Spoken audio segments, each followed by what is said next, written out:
जाता है, क्योंकि यहाँ पे सबसे पहले टकसाल कायम हुआ, मतलब सिक्के यहाँ पे ही बनाए जाते थे। ये वही बाज़ार है जहाँ से मलका-ए नूरजहाँ, मलका-ए तरन्नुम ने अपने म्यूज़िक का आगाज़ किया। दूँ कि इसी मार्केट के अंदर हीरा मंडी भी है। इस मार्केट को हीरा मंडी के नाम से भी जाना जाता है। बिस्मिल्लाहिर्रहमानिर्रहीम, अस्सलाम वालेकुम। Welcome back to my YouTube channel. एक नए खूबसूरत व्लॉग के साथ अहमद शबीर आपकी खिदमत में हाजिर है।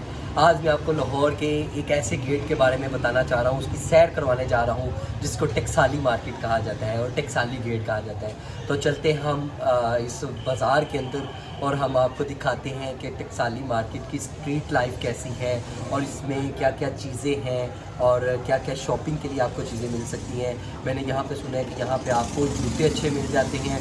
उसके बाद यहाँ पे जो म्यूज़िक की जो चीज़ें हैं वो अच्छी मिल सकती हैं। तो आप हमारे चैनल को सब्सक्राइब कर लीजिए, बेल आइकन को प्रेस कर दीजिए ताकि आपको हमारी हर आने वाली वीडियो मिल सके।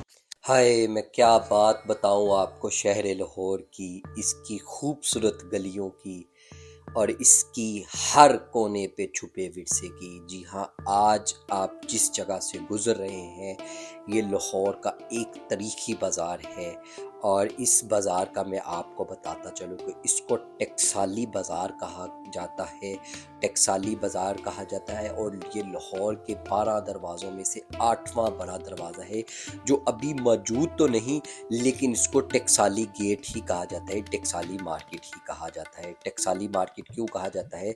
क्योंकि यहाँ पे सबसे पहले टकसाल कायम हुआ, मतलब सिक्के यहाँ पे ही बनाए जाते थे। और इस बाज़ार के अंदर आपको पाकिस्तान का पहला सिनेमा घर भी मिल जाता है जिसको पाकिस्तान टॉकीज़ कहा जाता है। और उसके बाद मैं आपको ये भी बता दूं कि ये वही बाज़ार है जहाँ से मलका-ए नूरजहाँ, मलका-ए तरन्नुम ने अपने म्यूज़िक का आगाज़ किया। इनका थिएटर यहीं पे था और मलका-ए नूरजहाँ का पहला घर भी इस मार्केट के अंदर मौजूद है। उसके बाद मैं आपको ये बता दूं कि इसी मार्केट के अंदर हीरा मंडी भी है। इस मार्केट को हीरा मंडी के नाम से भी जाना जाता है क्योंकि उस वक़्त की जो रकासाएँ थी यहाँ पे रक़्स किया करती थी। यहाँ पे शाम होते ही रक़्स व सुरूर की महफ़िलें सज जाया करती थी क्योंकि यहाँ पे उस वक़्त की रकासाओं के कोठे हुआ करते थे। लेकिन आज ये कोठे मौजूद नहीं। यहाँ पे सिर्फ़ एक खुस्सों की, जूतियों की और पेशावरी जूतियों की यहाँ पे एक मार्केट है। आप ये मेरे दाएं-बाएं देख रहे होंगे, सिर्फ़ आपको जूतों की मार्केट ही नज़र आ रही होगी और कोई चीज़ नहीं। यहाँ पे अब आपको म्यूज़िक की चीज़ें मिल जाती हैं, जैसे मैंने आपको अपनी वीडियो पहले बताया कि यहाँ पे रकासाएँ रक़्स करती थी, तो इसलिए यहाँ पे म्यूज़िक की भी दुकानें हैं। अभी हम आपको एक दुकान के अंदर लेके चलते हैं। जी, आप देख सकते हैं अभी हम एक दुकान के अंदर एंटर हो रहे हैं। आपको देखते ही नज़र आ रहा होगा कि यहाँ पे कैसे रंगारंग तिल्ले से बुने हुए खुस्से, पेशावरी जूतियाँ और आपको जो दूसरी जूतियाँ हैं, चमड़े वाली जूतियाँ मिल जाती हैं।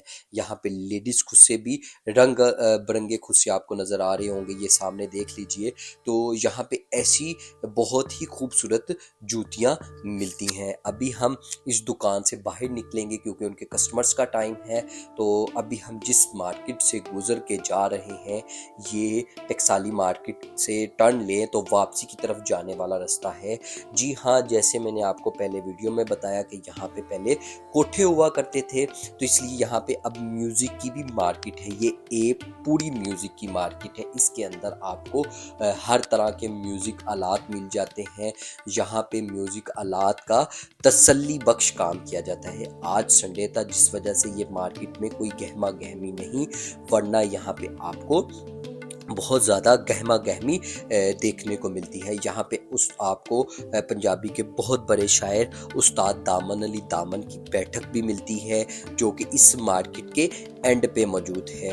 और उसके बाद अभी मैं आपको कोशिश करता हूँ कि यहाँ पे जो तबला मास्टर हैं उनका थोड़ा सा तबला सुनाऊँ, ताकि आपको मालूम हो जाए कि यहाँ पे कैसे कैसे फ़नकार रहते हैं, कैसे कैसे म्यूज़िक बजाने वाले रहते हैं। तो अभी हम एक तबला मास्टर की तरफ जाते हैं ताकि वो तबला सुनाएं।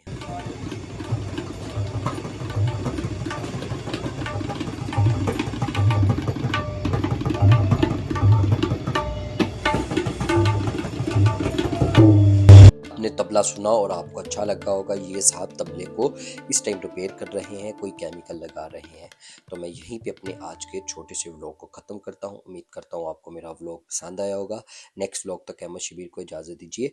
अल्लाह नेगेबान।